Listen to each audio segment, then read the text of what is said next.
老公，你肚唔肚餓啊？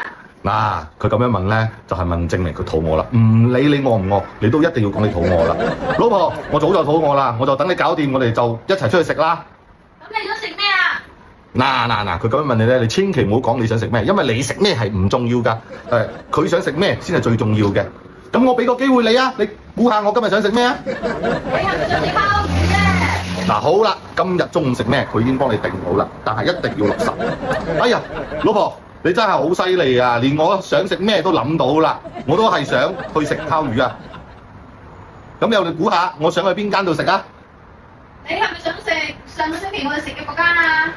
嗱，你睇到未？佢連去邊間食，佢都幫你諗好啦。呢個時候你再俾佢嚟啲情緒價值，就 very good 啦。哎呀，老婆啊，我哋兩公婆真係太有默契啦！我啱啱好都係想去嗰間度食啊！老公，你幫我睇下呢個天氣，好似有啲凍啊！